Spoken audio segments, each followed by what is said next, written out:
ایک بات ایک دوست نے ایک دفعہ مجھے بھیجی، اس نے بات بڑی مجھے عجیب لگی۔ اس نے کہا کہ ایک شخص کا انتقال ہو گیا، تو وہ جب اس کو دفن کرنے لگے جنازہ پڑھ کے، تو ایک آدمی نے اس کی چارپائی پکڑ لی۔ اس نے کہا اس نے میرا 45 لاکھ روپیہ دینا ہے، پہلے پیسے دو گے پھر دفن کرنے دوں گا، پیسے دے دو دفن کر لو۔ دور سے پکڑی، اب رش ہے، 3 بیٹے بھی تھے تو جائیداد بھی تھی، سارا کچھ تھا۔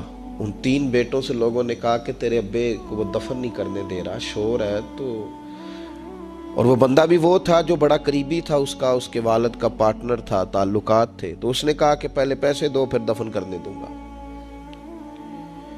اب وہ 3 بیٹے کہنے لگے کدھر سے پیسے دیں، 45 لاکھ ہی کہہ دیا ہے، ہمیں تو ابا نے کوئی نہیں بتایا، حالانکہ جائیدادیں ہیں، مکان ہے، سارا کچھ ہے، تو بھائی ہم کدھر سے دیں؟ چلو 2-4 لاکھ کی ٹھیک ہے، وہ تھوڑا سا کریں نرم رویے کو تو ہم کرتے ہیں، شور تو ہے، لیکن کدھر سے دیں 45 لاکھ؟ جب بات بہت تیز ہو گئی، شور ہو گیا، وہ انسان مجنون بن کے اس نے چارپائی تھامی ہوئی ہے، کہتا نہیں پہلے پیسے دو گے پھر دفن کرنے دوں گا۔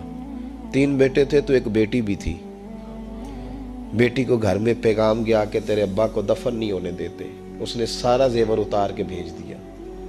اس نے کہا اس چچا سے کہو میرے ابا کے اس دوست سے جس نے قرضہ لینا ہے کہ یہ رکھ لے، اور میں تھوڑے تھوڑے کر کے پیسے لوٹا دیتی ہوں، پر میرے باپ کو مرنے کے بعد یوں رسوا نہ کرے، اس کو دفن تو ہونے دے، میں ایک پائی دے دوں گی، میرا وعدہ رہا۔ جب وہ بیٹی نے 8-10 لاکھ کا زیور بھیج دیا تو وہ قرضہ لینے والا شور کرنے لگا۔ اس نے کہا او مجھے پتہ چل گیا، مجھے معاف کر دو سارے اور اسے دفنا دو۔ کہا کیا ہوا؟ تو وہ کہنے لگا میں نے اس سے 45 لاکھ لینا نہیں تھا، میں نے دینا تھا، تو میں غور کر رہا تھا کہ اگر تو میں نے اعلان کر دیا نا کہ 45 لاکھ میں نے دینا ہے تو 110 نکل آئیں گے وارث کہ مجھے بھی دو مجھے بھی دو، تو میں نے یہ رویہ اس لیے اختیار کیا ہے کہ میں دیکھوں اس کا اصل وارث ہے کون۔ تو اصل وارث وہ بیٹی ہے جس نے اپنے کانوں سے بندے بھی اتار کے بھیج دیے، اور جس نے اپنے وہ شادی والے دن پہننے والے زیورات، پہلی رات کا وہ اس نے زیور بھی سارا اتار کے دے دیا۔ اس نے کہا کہ باپ کا کفن نہ میلا ہو جائے، تو اصل وارث بھی بچی ہے۔ اس نے کہا اس نے مجھے وصیت کی تھی ہر ایک کو نہ دے دینا، میرے اصل وارث کو دینا، تو مجھے اصل وارث مل گیا ہے، اب میں کسی اور کو نہیں دوں گا، اس بیٹی کو دوں گا جس نے باپ کے لیے قربانی دی۔ تو یاد رکھے جنہ لی تو پاپ کمائے ہو کتھے نہیں تیرے کر دے۔ تو اس لین دین کے معاملات اپنے صاف ستھرے رکھیں، ان کے اندر کسی قسم کی وہ چیز نہ پیدا کریں کہ جو ہمارے لیے بڑی باعث پریشانی بن جائے۔ تو میں یہ سمجھانا چاہ رہا ہوں آپ حضرات کو، اپنے پیر بھائیوں کو، دوستوں کو، کہ کوشش فرمائیں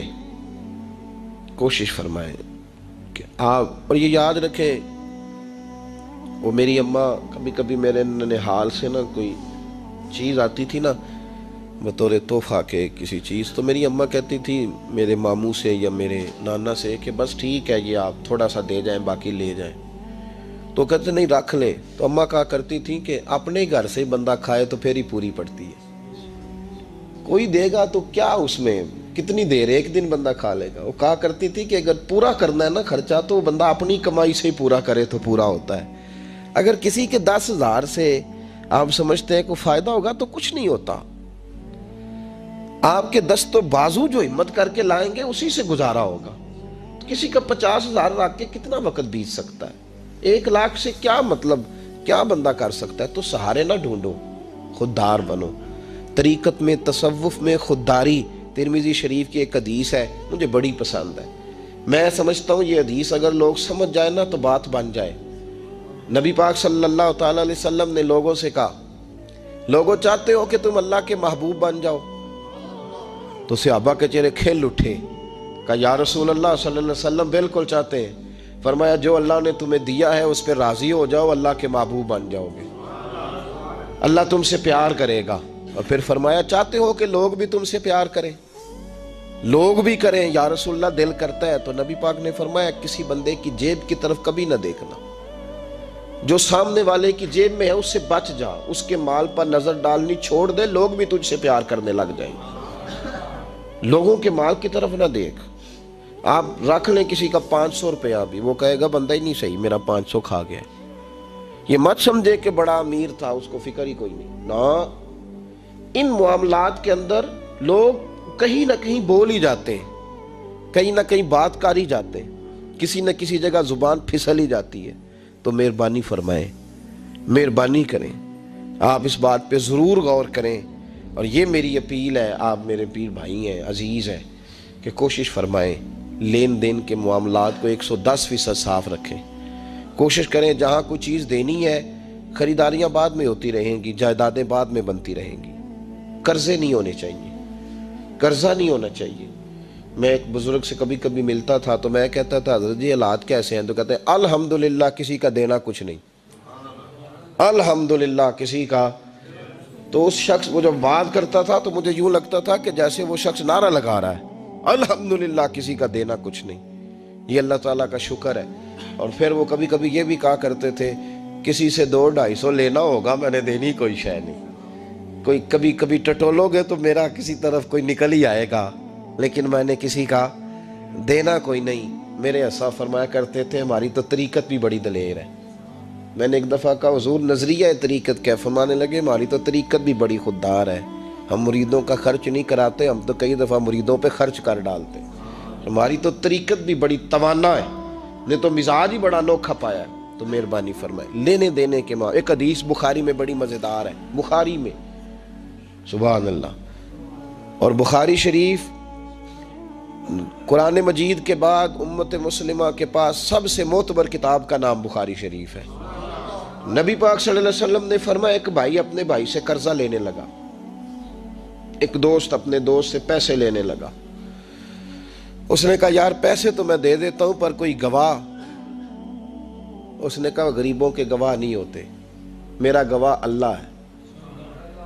اس نے کہا کسی کی ضمانت دے دو۔ اس نے کہا میری کون ضمانت دے گا، میری ضمانت میرا اللہ ہی دے گا۔ وہ بات ہو گئی 1000 دینار، اس کو بات بڑی پسند آئی، کہا اللہ کے نام پر تو کہتا ہے، اللہ بھی گواہ ہے ہمارے درمیان اور اللہ ہی ضمانتی ہے، تو لے لے پیسے۔ 1000 دینار دے دیے۔ اب وہ بندہ دریا کے پار چلا گیا۔ محنت، یہ دیکھیں اب اس حدیث سے آپ درس دیکھیں، یہ حکایت نہیں، یہ میرے رسول پاک کا بیان کیا ہوا فرمان ہے۔ اس کی صداقتوں پہ دیکھیں، اور بخاری کی حدیث کے جملے کتنے حسین ہیں۔ نبی پاک صلی اللہ علیہ وسلم نے فرمایا وہ جس نے پیسے لیے بطور قرضہ وہ دریا کے پار چلا گیا، محنت مزدوری کرتا رہا، جب مقررہ وقت آیا تو اس نے 1000 دینار جو وعدہ کیا تھا کہ فلاں تاریخ کو دے دوں گا، اس تاریخ کو اس نے 1000 دینار لیے اور دریا کے کنارے پہنچ گیا کہ مجھے کشتی ملے تو میں اس تک پہنچاؤں۔ لیکن اس نے اتفاق کہ اس دن کشتی کوئی نہ ملی، بڑا انتظار کیا، کشتی کوئی نہ ملی۔ اس نے ایک لکڑی لی، لکڑی کو اندر سے پھاڑا، موٹی لکڑی ہوتی ہے نا بانس کی طرح، اس کے اندر سوراخ بن جاتا ہے، جگہ بن جاتی ہے۔ اس نے اندر سے اس کی کھدائی کی، اس کے اندر اس نے 1000 دینار رکھا اور ایک رکا رکھا کہ بھائی میں پہنچنا چاہتا تھا لیکن مجھے کشتی نہیں ملی تو میں 1000 دینار رکھ رہا ہوں، جس رب کی ضمانت پر میں نے لیے تھے مجھے امید ہے رب تجھ تک پہنچا دے گا، مجھے امید ہے اللہ پہنچا دے گا تیرے تک، مجھے امید ہے رب پہنچائے گا۔ یہ کہہ کہ اس نے اس کو بند کیا کسی کپڑے کے ساتھ اور بند کر کے دریا میں ڈال دیا۔ اب وہ انتظار کرنے لگا، وہ جو شخص تھا وہ بھی کنارے آیا کہ آج اس کا وعدہ ہے، اس نے آنا ہے۔ دینے والے کو ٹینشن ہوتی ہے تو میرے خیال ہے لینے والے کو بھی بہت زیادہ ہی ہوتی ہے کہ آج لینے۔ وہ آ گیا کنارے پہ کہ آج پیسے آنے، لیکن کوئی شے نہ آئی۔ ایک لکڑی بہتی ہوئی آئی تو اس نے اٹھائی لکڑی کا، چلو پیسے نہیں ملے تو ایندھن تو ملا ہے نا، گھر جا کے لکڑی جلا کے روٹی تو پکائیں گے نا۔ وہ لکڑی اٹھا کے گھر لایا، گھر لا کے جب اس کو چھیلا، توڑنے لگا کہ ٹکڑے کر کے اس سے آگ جلاتا ہوں، اس نے کھولی تو اندر سے رکا بھی نکل آیا اور 1000 دینار بھی نکل آیا۔ رب کریم کا انداز دیکھو کہ دریا کتنا چوڑا ہوتا ہے اور جو کاغذ ہوتا ہے وہ پگھل جاتا ہے دریا کے اندر، لفظ مٹ جاتے ہیں، لیکن ہر چیز کو بحفاظت میرے رب کریم نے پہنچا دیا۔ اس نے جب اس کو کھولا نا تو 1000 دینار بھی نکل آیا، مقررہ وقت پہ اسے پیسے بھی مل گئے، وہ بڑا راضی ہوا۔ اب یہ بندہ آیا کچھ دنوں کے بعد دوبارہ 1000 دینار کا اور بندوبست کر کے لایا، پتہ نہیں اس تک پہنچے کہ کہیں گم ہو گئے۔ 1000 دینار کا اور بندوبست کر کے لایا۔ معصوم آمنہ حبیب کبریا سید کون مقام صلی اللہ علیہ وسلم کس حسن کے ساتھ اپنی امت کو حسین اخلاق سکھا رہے ہیں۔ نبی پاک علیہ السلام فرمانے لگے غلاموں وہ ایک اور 1000 دینار لے کے دروازے پہ آیا اور دستک دے کے کہنے لگا میرا رب گواہ ہے کہ میں نے کوشش کی تھی پر مجھے کشتی نہیں ملی، میرا رب گواہ ہے کہ میں نے ہمت کی تھی پر موقع نہیں ملا، اللہ جانتا ہے جس رب کی ضمانت پہ میں نے تجھ سے پیسے لیے کہ میری کوشش پوری تھی پر موقع نہیں ملا، میں آیا ہوں پیسے رکھ لے۔ اس نے کہا اگر اللہ تیرے اور میرے درمیان گواہ تھا پھر وہ کریم بھی بڑا ہے، تو نے دریا میں ڈالے تھے تو رب کریم نے باحفاظت مجھے پہنچا بھی دیے اور تیری عزتوں کو اس نے برقرار رکھا ہے، میرے دل میں تیری گویا قدر بڑھ گئی ہے۔ او بھائی جو رب کریم پہ بھروسہ کرے، جو اللہ پہ بھروسہ کرے اور ارادہ کرے، اور اسی طرح کی ایک اور حدیث سیاستہ میں موجود ہے، نبی پاک صلی اللہ علیہ وسلم نے فرمایا ایک بندے کا ارادہ تھا قرضہ دینے کا، اس کا پروگرام تھا واپس کروں گا پیسے، محنت کر رہا تھا، جدوجہد کر رہا تھا، کوشش تھی، وہ نیت اس کی صحیح تھی، دبانے کا 1% بھی ارادہ نہیں تھا، کوشش جاری تھی، ہمت کر رہا تھا، فوت ہو گیا۔ یا رسول اللہ اب کیا بنے گا؟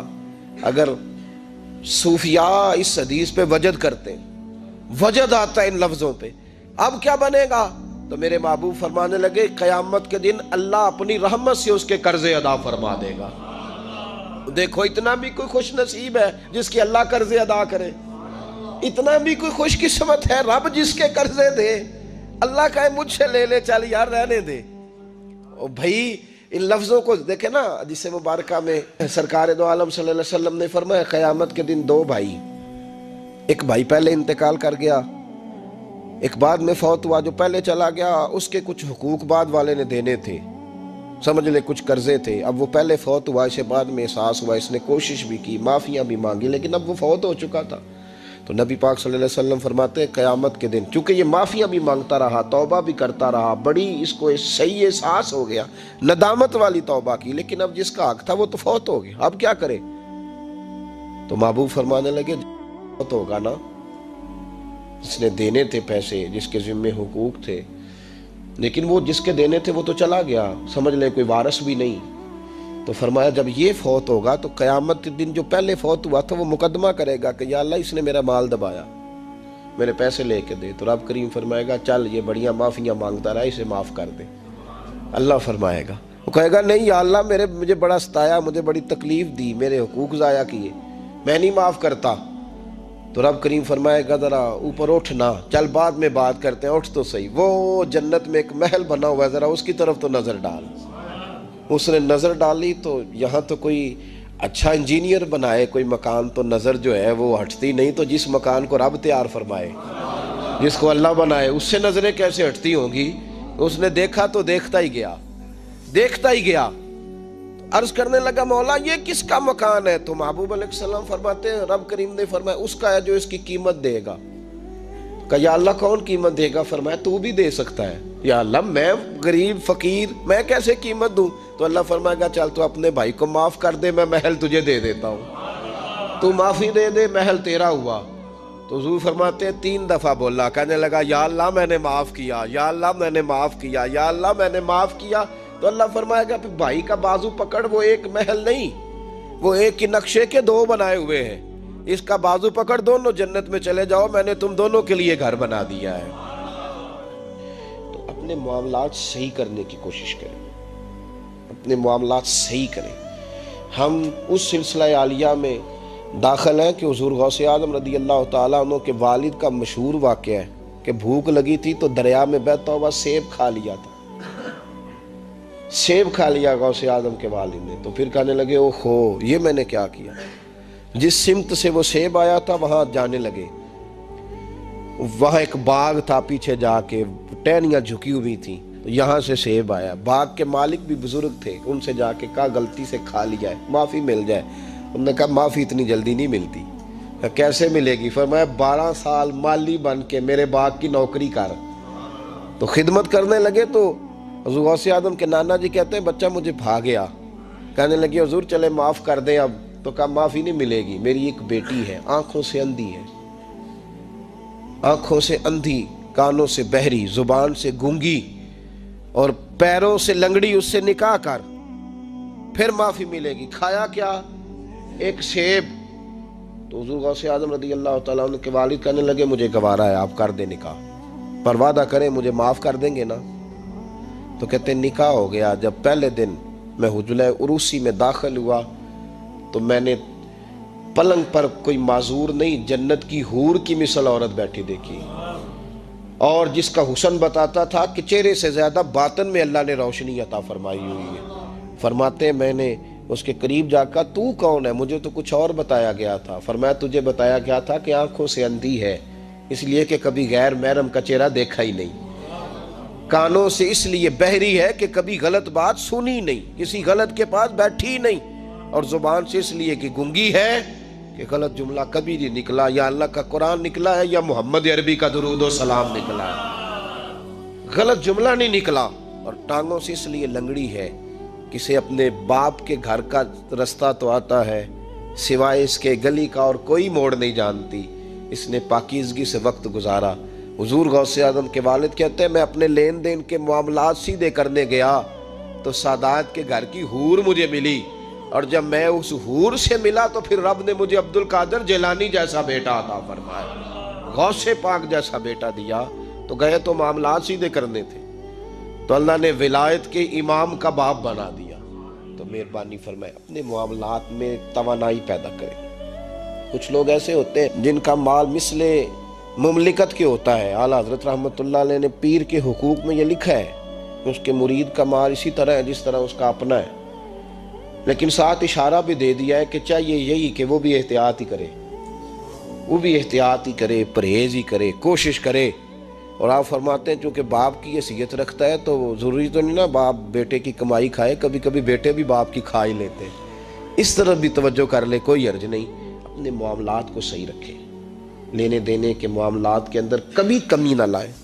یہ چیز اگر پیدا ہو جاتی ہے نا تو آپ یقین کریں کہ وقار ہی تو انسان کے پاس ہوتا ہے، وہ ضائع ہو جاتا ہے تو نقصان ہوتا ہے۔ تھوڑے میں وقت گزاریں، بڑی مزیدار زندگی ہوتی ہے انسان کی۔ یہ زندگی میں انسان کے پاس وقار اپنا ہوتا ہے، وہ زندگی بڑی حسین ہوتی ہے، بڑی مزیدار ہوتی ہے۔ ہماری مسجد میں ایک شخص آئے، کچھ دن انہوں نے وقت گزارا تو مجھے بعد میں کہنے تہاڈی مسجد سے سکون بڑا ہے، کھپ کوئی نہیں، لڑائی کوئی نہیں، کوئی کسی قسم کا میں نے وہ نہیں دیکھا۔ آپ یقین کریں یہاں 4 اساتذہ کام کرتے ہیں اور کئی سالوں سے کرتے ہیں، ہم نے کبھی استادوں کی لڑائی بھی نہیں ہونے دی، ورنہ مدرسوں میں جھگڑے چلتے ہیں۔ تو مجھے کہنے لگے جی یہاں لڑائی کوئی نہیں۔ میں کہ اس واسطے کسی کو مالدار بندہ چیئرمین ہی نہیں بنایا کہ جو کہے کہ یہ کیسے ہو گیا، یہ کھانسے کیوں ہیں، یہ اٹھے کیوں ہیں، یہ بیٹھے کیوں ہیں۔ یہاں اللہ نے حسن اس لیے دیا ہے کہ الحمدللہ یہ ایک کونا تو ضرور ہے لیکن اللہ نے بڑا سکون عطا فرمایا ہوا ہے۔ تو یہ اس وقت ہوتا ہے جب آپ کسی سے کچھ لیتے ہیں تو پھر آپ کو اس کے نخرے بھی برداشت کرنے پڑتے ہیں، پھر آپ کو دیکھنا بھی پڑتا ہے، اس کے آنے پہ کھڑے بھی ہونا پڑتا ہے۔ اس لیے لین دین کے معاملات کو 110% صحیح رکھیں۔ یہ میری وصیت نہیں آپ حضرات کو، اس کو میرا حکم سمجھیں، حکم سمجھیں اس کو۔ اور آپ قطعی طور پہ میری پیر بھائیوں سے گزارش ہے کہ لین دین کے معاملات کو چھوڑ دیں سارا کچھ۔ اللہ بڑا کریم ہے، ایک کمرے میں بھی انسان کی زندگی بیت سکتی ہے، لیکن لین دین کے معاملات میں 110% اپنے آپ کو صاف رکھیں، اور اپنی وصیت کو ہمیشہ اس میں سستی نہیں کریں، لکھ کے رکھیں کہ کسی کا کیا دینا ہے، موٹے حرفوں کے ساتھ، اور 3 جگہ اس کو لکھ کے رکھیں کہ میں فلاں آدمی کا میرے پاس یہ ہے، اس کو ضرور سنبھال کے رکھیں تاکہ کسی جگہ بھی اگر اللہ تبارک و تعالیٰ فضل کرے کوئی ایسا موقع آتا ہے تو ہم صاف ستھرے ہوں، ہمارے وارثوں کو پتہ ہو کہ ہم نے کسی کا کیا دینا ہے۔ اللہ سمجھنے کی توفیق عطا فرمائے۔